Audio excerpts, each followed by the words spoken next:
Good evening to all of you. आज एक बहुत इंपॉर्टेंट टॉपिक जिसको अक्सर करके स्टूडेंट बड़े कंफ्यूज रहते हैं, जिसका नाम है the theory of surplus value of Karl Marx, है ना। मार्क्स का अधिशेष मूल्य का सिद्धांत क्लियर हुआ। जैसे कि सरप्लस वैल्यू,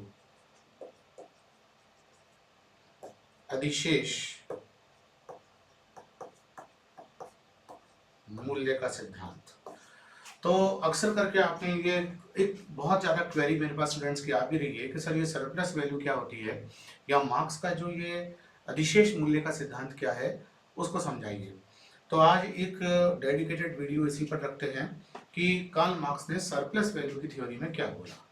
अच्छे से समझिएगा। मार्क्स का कहना था कि जो हमारा फैक्टर्स ऑफ प्रोडक्शन होते हैं, उत्पादन के कारक होते हैं, जो पारंपरिक अर्थव्यवस्था में या क्लासिकल इकोनॉमी के अंदर बोले जाते हैं, एक होता है लैंड, भूमि, दूसरा होता है लेबर, श्रम, तीसरा होता है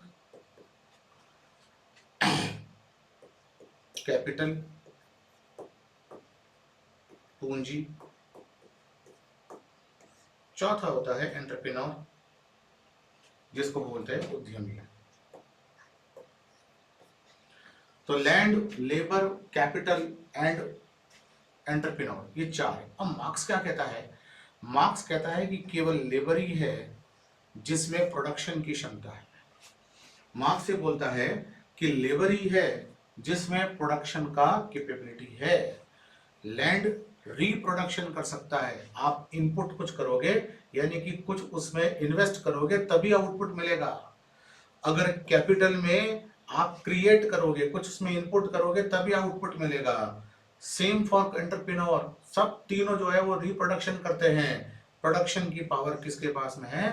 केवल लेबर के पास में है। इसका साफ साफ मतलब ये है कि मार्क्स इन चारों फैक्टर्स में किसको डोमिनेंट मानता है? लेबर को।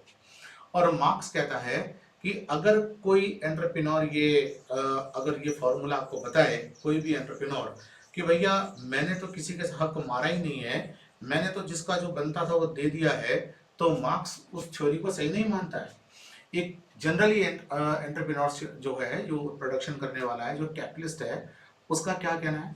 उसका कहना है कि भैया ऐसा है, मैंने अगर कोई चीज 10 रुपए के रॉ मटेरियल को से रॉ मटेरियल इकट्ठा किया, मशीनें लगाई, मैंने ही उसके अपनी जमीन अपनी जमीन जो है वो रेंट पे ली, या खुद की जमीन थी, मशीनें लगाई, इन्वेस्टमेंट किया, ये सारा करने के बाद 10 रुपए का रॉ मटेरियल लिया और 2 रुपए लेबर को दी, 12 रुपए का मेरा इनपुट हो गया। अब मैंने उसको बाजार में 20 रुपए की बेच दी, ये 8 रुपया मेरा प्रॉफिट हो गया। क्या कहा उसने?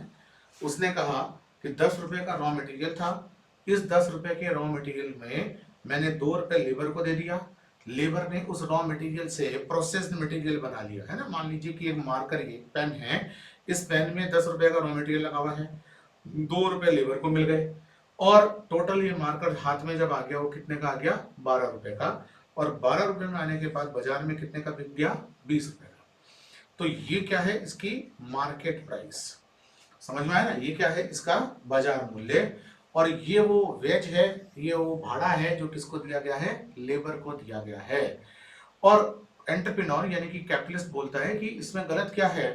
मैंने 8 रुपया जो है ये मेरा प्रॉफिट है, और ये वो प्रॉफिट इस चीज का है कि मैंने इन सारी चीजों को जुटाया है, अपना रिस्क लिया और काम किया। मार्क्स कहता है कि आपने लेबर का हक खा लिया। कैसे? मार्क्स कहता है कि एक तो प्रोडक्शन की पावर केवल लेबर में थी, मशीनें जो आपकी थी उसमें प्रोडक्शन की पावर ही नहीं थी, जो लैंड आपकी है उसमें प्रोडक्शन की पावर ही नहीं है। तो जिनमें प्रोडक्शन की पावर ही नहीं है, जिसमें प्रोडक्शन की पावर है, कौन है? लेबर। उसको केवल 2 रुपए मिल रहे हैं, और आप बिना श्रम के कितने ले रहे हो? 8 रुपए। मार्क्स का क्या कहना था कि ये जो मार्केट प्राइस है, लेबर को आपने केवल 2 रुपए, इतना कम पैसा, तो थ्रॉट कट कॉम्पिटिशन होता है और इसलिए कम पैसों में भी लेबर लग जाती है। इतना कम पैसा, जिसने वास्तव में एक प्रोसेस मटेरियल बनाया, वास्तव में एक तैयार माल जिसने बनाया, उसको सिर्फ 2 रुपए देकर आपने विदा कर दिया। हकीकत में जो 8 रुपया आपने उसकी मेहनत से कमाया है, इस पर लेबर का हक है। मार्क्स ने क्या नारा दिया था, मजदूर की मेहनत पर हम मजदूर का कब्जा मांगेंगे। ठीक है, तो इसका मतलब क्या हुआ कि अगर 2 रुपए देकर आप लेबर को विदा कर रहे हो, 20 रुपए की जो चीज बेच रहे हो उसमें से लेबर को 2 रुपया मिल रहा है, तो ये जो 8 रुपया है ना, ये है सरप्लस वैल्यू, ये है अधिशेष मूल्य जो आपने लेबर को नहीं दिया। तो मार्क्स का जो अधिशेष मूल्य का सिद्धांत है वो उस प्रॉफिट के इक्विवेलेंट है ना, जो सरप्लस वैल्यू की थ्योरी है वो उस प्रॉफिट के इक्विवेलेंट है जो कि कैपिटलिस्ट या एंटरप्रेन्योर अपने पास में रखता है, क्योंकि मार्क्स का कहना था कि ये सरप्लस वैल्यू वास्तव में लेबर का बनती है, जो कि किसने रख लिया, एंटरप्रेन्योर या कैपिटलिस्ट ने अपने पास में रख लिया, क्योंकि नेचुरली प्रोडक्शन की पावर किसके अंदर है, केवल और केवल लेबर के अंदर है, कैपिटलिस्ट के अंदर ये पावर नहीं है। तो उम्मीद है कि मुझे ये आपको ये चीज क्लियर हुई होगी कि सरप्लस वैल्यू क्या है।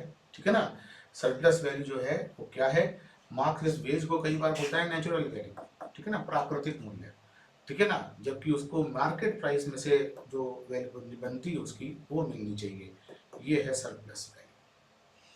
तो फिर किसी दिन किसी और वीडियो के साथ मिलते हैं, टॉपिक के साथ मिलते हैं, आज इतना।